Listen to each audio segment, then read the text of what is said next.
Okay, good morning students and welcome back to our mathematics class. और अपनी mathematics की class में हम क्लास 11th का एक नया चैप्टर स्टार्ट कर रहे हैं, जो आपकी क्या नाम है इसका, मैथमेटिकल रीजनिंग, जो आपका शायद चैप्टर नंबर 13 है यहाँ पे। और इस चैप्टर नंबर 13 के अंदर ये बहुत ही ईजी है, बिकॉज इसमें देखो नाम लिखा हुआ आपका रीजनिंग। इसका मतलब क्या है, इसमें आपको लॉजिक का इस्तेमाल करना है, आपको लॉजिकल चीजें सोचनी है यहाँ पे। ठीक है बच्चों, तो पहला इसमें पॉइंट आता है स्टेटमेंट। पहला पॉइंट क्या पढ़ते हैं इसके बारे में, स्टेटमेंट। और स्टेटमेंट के अंदर स्टेटमेंट की डेफिनेशन क्या होती है, इस sentence is called mathematical acceptable. यानी अगर आपके पास कोई सेंटेंस है उसको मैथमेटिकली एक्सेप्ट करेंगे। कब करेंगे, या तो वो स्टेटमेंट ईदर ट्रू है या वो फॉल्स है, बट दोनों नहीं होंगे।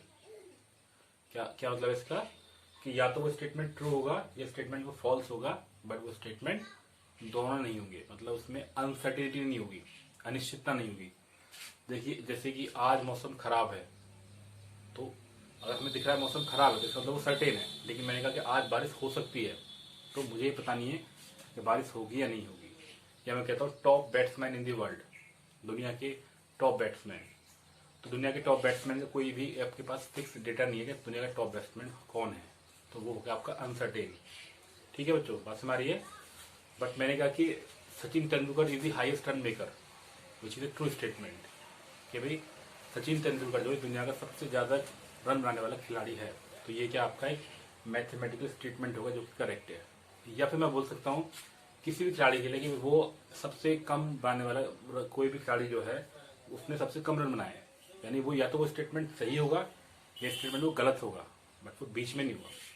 कुछ एग्जाम्पल लेते हैं इसके लिए। जैसे मैंने कहा भाई 2+2=4, मैंने कहा 2+2 कितना होता है, 4 है। तो मुझे पता है 2+2=4 जो है ये एक स्टेटमेंट है। क्या है ये आपका स्टेटमेंट। क्यों, क्योंकि ये सही है। बट मैंने कहा 2+2=5। अब मुझे पता है कि ये गलत है। मुझे क्या पता है कि this is not equal to, ये भी आपका स्टेटमेंट है। या तो आपका स्टेटमेंट सही होना चाहिए या आपका स्टेटमेंट गलत होना चाहिए, बट बीच में नहीं होना चाहिए, या फिर वो अनसर्टेन नहीं होना चाहिए। जैसे मैंने कहा कि ऑल प्राइम नंबर्स,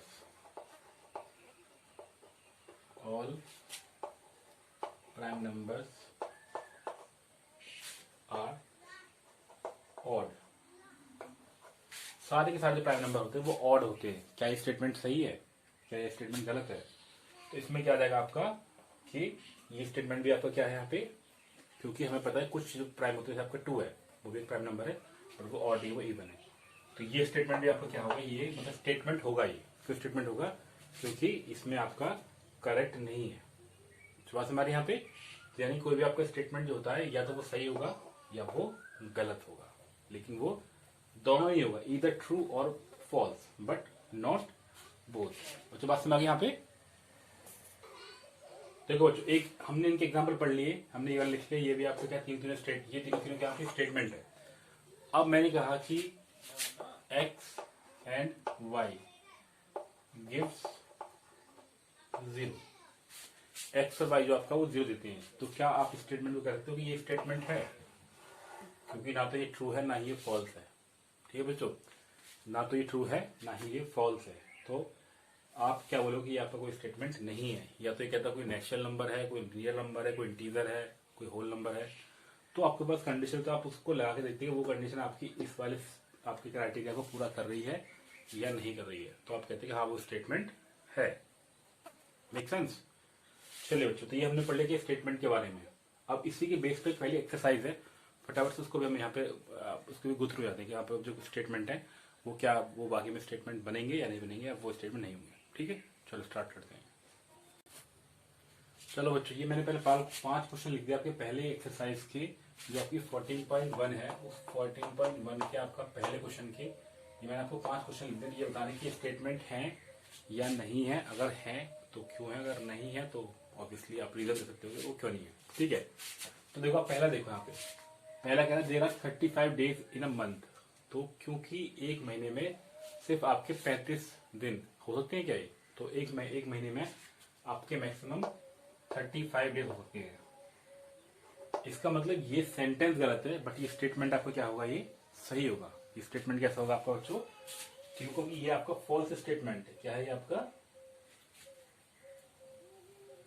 ठीक है बच्चों, तो क्या है ये आपका ये एक फॉल्स स्टेटमेंट है, यानी कि फॉल्स सेंटेंस है, बट आपका स्टेटमेंट करेक्ट है, क्योंकि मैंने कहा था कि स्टेटमेंट या तो आपका गलत होगा या सही होगा, लेकिन दोनों नहीं हो सकते। या ऐसा नहीं कि आपके पास 31 डेज भी होते हैं और 35 डेज होते हैं, तो वो सेंटेंस आपका फिर वो गलत हो जाता है।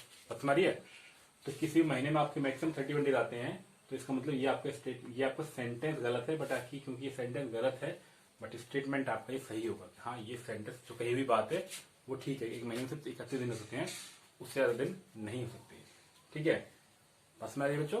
तो यानी कोई या तो आपका स्टेटमेंट वो गलत होगा या वो सही होगा, बट बीच में नहीं होगा। बाकी आप एग्जाम्पल देखोगे तो आपको खुद समझ आ जाएगा मैं कहना क्या चाह रहा हूँ यहाँ पे। ठीक है बच्चों, अगला क्वेश्चन देखो, मैथमेटिक्स इज डिफिकल्ट। अब सोचो भाई, आपको मैथ बहुत अच्छी लगती है बट आपके फ्रेंड को मैथ अच्छी नहीं लगती, तो ये स्टेटमेंट जो है आपका ये क्लियर नहीं है, ना तो ये गलती है ना ये सही है। अगर ये होता है कि पर्टिकुलर फ्रेंड है आपका मोहन, अब बोलते मोहन को मैथमेटिक्स पसंद है, यानी कि वो मोहन की चॉइस आ गई, तो वो मोहन के लिए स्टेटमेंट वो ट्रू हो जाएगा। लेकिन अगर वो कहते मोहन को पसंद नहीं है तो मोहन के लिए स्टेटमेंट होता, बट क्योंकि ये किसी का नाम नहीं है, सिर्फ मैथमेटिक्स इज डिफिकल्ट, तो mathematics difficult is like observation, किसी की अपनी ऑब्जर्वेशन है कि भाई मैथमेटिक्स बहुत डिफिकल्ट है। अब किसी को अच्छी लगेगी, किसी को अच्छी नहीं लगेगी।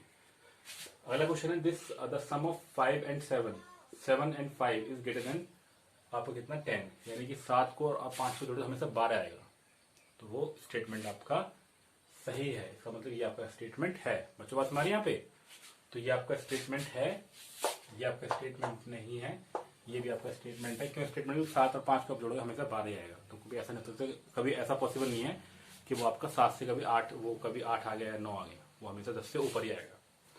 ये भी आपका स्टेटमेंट है। अब देखो ये वाला इन पॉइंट, इन दोनों पॉइंट को समझो, ये आपके अच्छे पॉइंट है। ये कह रहा है the square of A number is an even number. अगर आप स्क्वायर करते हो किसी भी नंबर का तो वो हमेशा इवन नंबर आएगा, बट ये फिक्स नहीं है। अब किसी भी नंबर का मान लो आपने 9 का स्क्वायर किया, 81 आ गया, जो कि आपका इवन नहीं है। आपने 2 का स्क्वायर किया तो 4 आ गया, तो वो इवन है। इसका मतलब ये स्टेटमेंट जो आपका ना तो करेक्ट है ना इनकरेक्ट है, ये बीच में है। It can be, it can और it can be, that means not a statement. मतलब बस हमारे यहाँ पे लिखने की जरूरत तो नहीं आपको, मेरा ऑब्जेक्टिव आपको समझाने का, तो आई होप आपको समझ आ रहा होगा। अब ये कह रहा था side of a quadrilateral have the same equal length. अब देखो इस वाले पॉइंट को समझोगे, मैंने कहा ये क्वाड्रिलेटरल है, क्वाड्रिलेटरल जिसकी 4 साइड है। अब ये भी क्वाड्रिलेटरल है, मान लो इसकी साइड ए है, ये ए है, ये बी है और ये बी है, तो क्या बन गया ये पैरेललोग्राम है आपका, या मैंने बना दिया इस तरीके से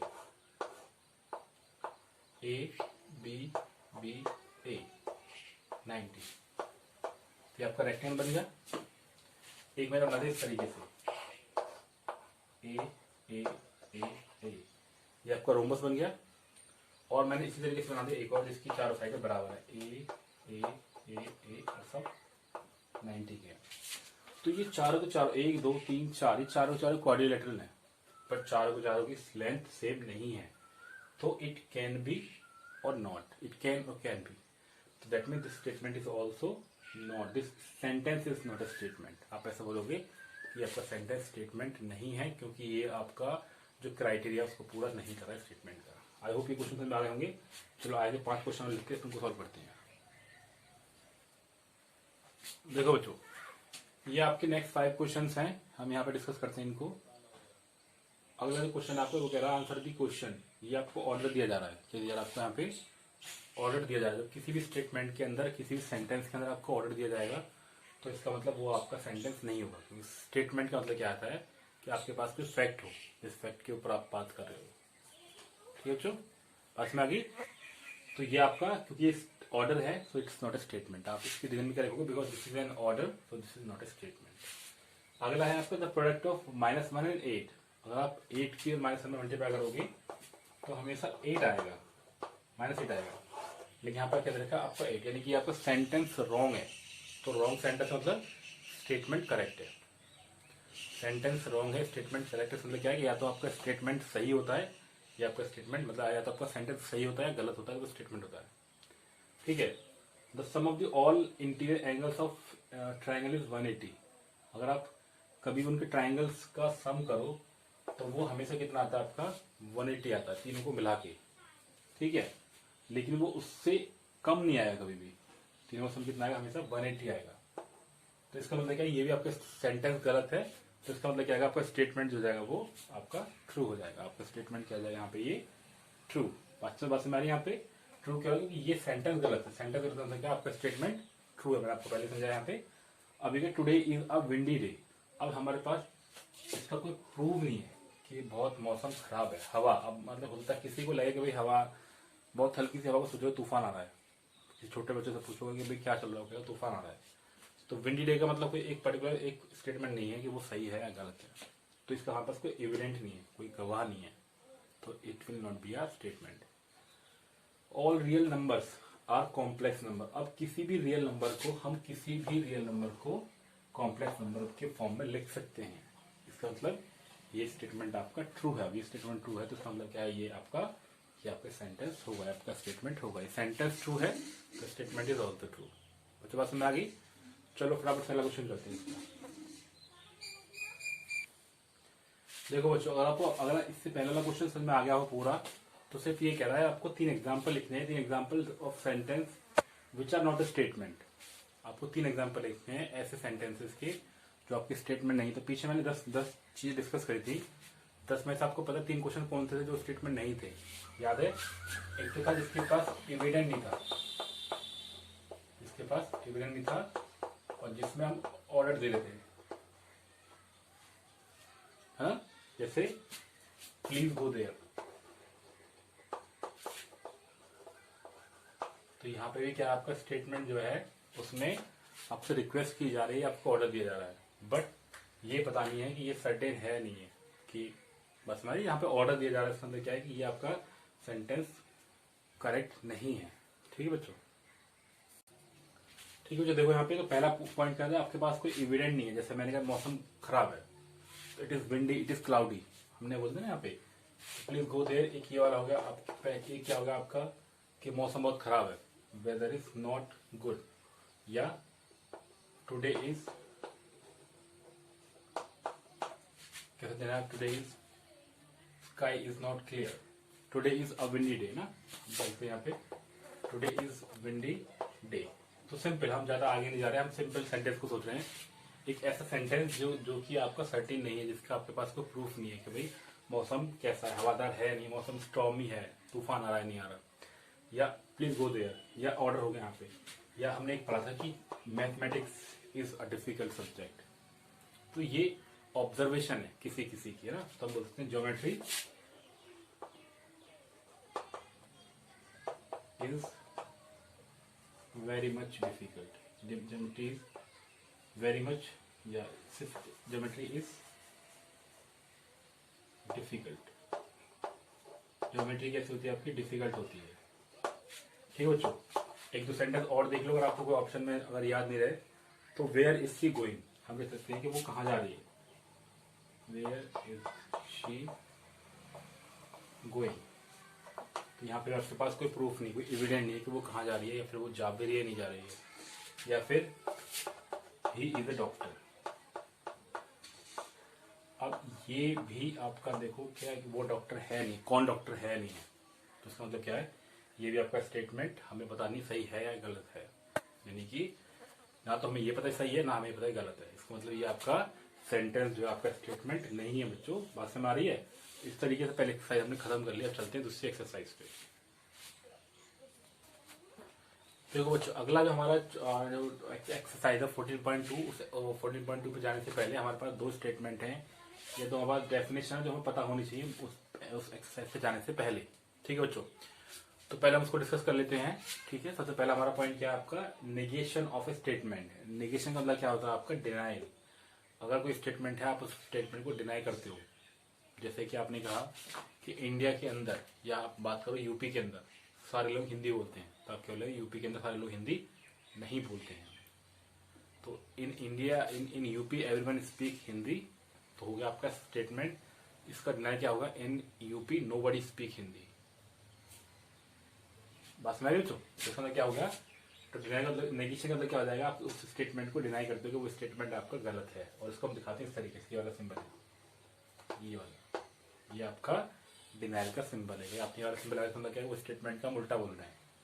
ठीक है भाई, तो जैसे हमने अगर कि एक square has all side equal, एक स्क्वायर होता है इसकी साइड इक्वल होती हैं, तो एक स्क्वायर जिसकी साइड कोई भी साइड इक्वल नहीं होगी, no not even single side is equal, this called square, मतलब उसका निगेशन मतलब उसका अपोजिट।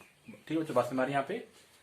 अब अगला है आपका कंपाउंड स्टेटमेंट और कंपाउंड कंपोनेंट। देखो अगर कोई भी स्टेटमेंट जो है वो एक से ज्यादा स्टेटमेंट से मिलकर बना हुआ है उसको हम बोलते हैं कंपाउंड। जैसे square is a quadrilateral,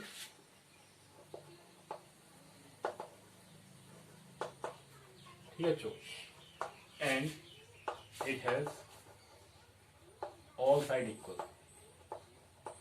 all side equal. ठीक है बच्चों, तो ये आपके दो सेंटेंस हो गए या दो स्टेटमेंट हो गए, दोनों करेक्ट है कि स्क्वायर का जिसकी चार साइड बराबर होती है और स्क्वायर का जो कि क्वाड्रिलेटरल होता है। तो यानी कि दो सेंटेंस से मिलकर बना हुआ है, यानी कि दो कंपोनेंट हैं इसके, क्या है इनके दो कंपोनेंट। इन स्टेटमेंट को मिलते हैं कंपोनेंट स्टेटमेंट। ठीक है बच्चों, और इन दोनों मिलाकर जो आपका स्टेटमेंट बनता है उसको बोलते हैं कंपाउंड स्टेटमेंट।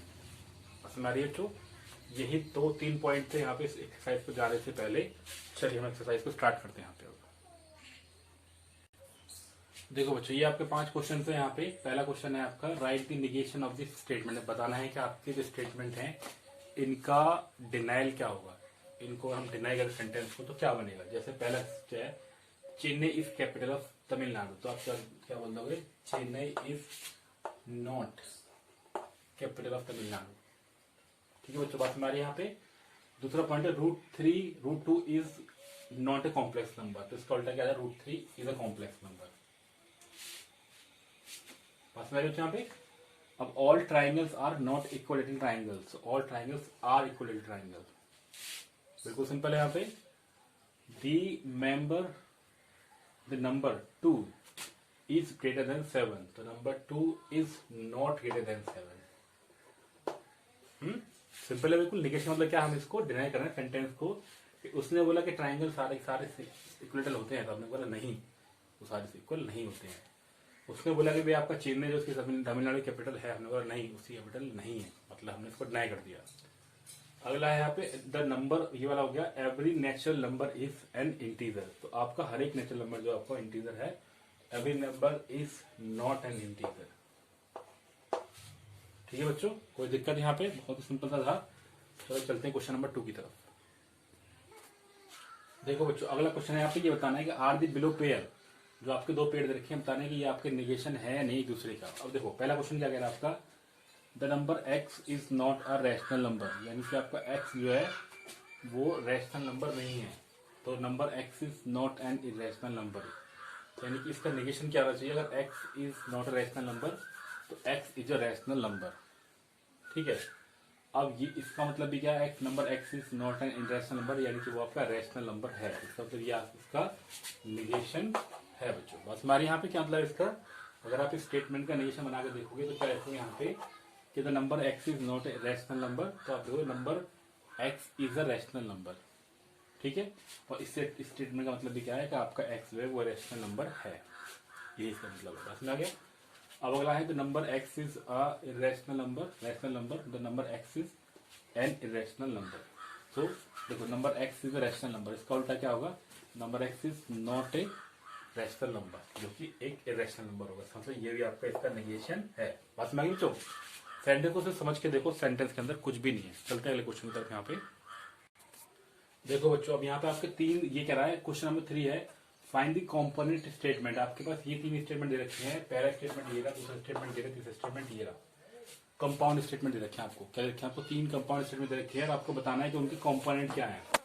अब ये कह रहे हो, इसमें मैं इसके आपको कंपोनेंट लिखता हूँ, तो बताना है कि वो सही है गलत है, ट्रू और फॉल्स। ठीक है, तो number 3 is a prime number और it is a odd number. तो नंबर देखो, नंबर 3 इज प्राइम।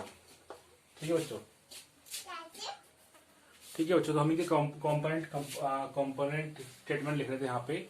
जैसे कि पहला आपका क्या है, नंबर 3 इज अ प्राइम और इट इज अ ऑड, तो number 3 is a prime number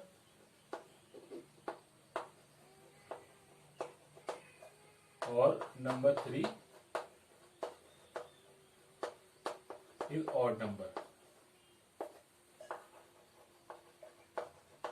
अगर अगर मैं इसको ए स्टेटमेंट मान लूँ, इसको बी स्टेटमेंट मान लूँ, तो मैं क्या बोलूंगा, नंबर जो ए है वो भी ट्रू है, बी भी ट्रू है, सो बोथ आर ट्रू। ठीक है बच्चों, कोई दिक्कत नहीं यहाँ पे। अब यहाँ पे देखो ऑल इंटीजर्स पॉजिटिव और नेगेटिव, तो यहाँ पे क्या है आपका कि इसमें हम क्या लिख देंगे, यहाँ पे हम लिख देंगे यहाँ पे, ठीक है, जो स्टेटमेंट क्या आपका all integer positive, so all integers are positive और all integer are negative, all integers are negative. ठीक है चलो, अगर मैंने इसको ए और बी नाम दिया तो दोनों आपको दिख रहा है फॉल्स है, क्योंकि ना तो सारे इंटीजर पॉजिटिव होते हैं ना ही सारे नेगेटिव होते हैं, इसका मतलब both statement are false, both the statement are false, ना तो सारे पॉजिटिव होंगे ना ही सारे नेगेटिव होंगे। बच्चों बात हमारे यहाँ पे। अब देखो 100 इज डिविजिबल बाय 13, तो 100 इज डिविजिबल बाय 3, ये पहला सेंटेंस हो गया। दूसरे का आ जाएगा 100 इज डिविजिबल बाय 5, ये दूसरा हो जाएगा, और तीसरा हो जाएगा एक्चुअल में, और दूसरे क्या हो जाएगा आपका 100 इज डिविजिबल बाय 11। अब ध्यान से देखो आपके ए बी सी है, पहला सेंटेंस आपका ए होगा, फिर ये दूसरा बी हो गया, ये ए, ये बी और ये आपका सी। तो आप क्या देखोगे, आप क्या बताओगे यहाँ पे कि ए और बी तो आपके फॉल्स हैं, बट आपका सी ट्रू है।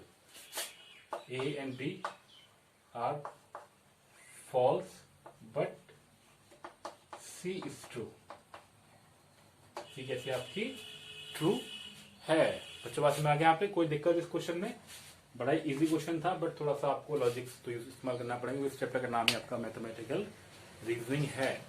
ठीक है बच्चों, चले आगे चलते हैं आप। ठीक है, अगला क्वेश्चन देखते हैं यहाँ पे। चलिए इस आपकी में आपका एक्सरसाइज में सिर्फ ये 3 क्वेश्चन थे।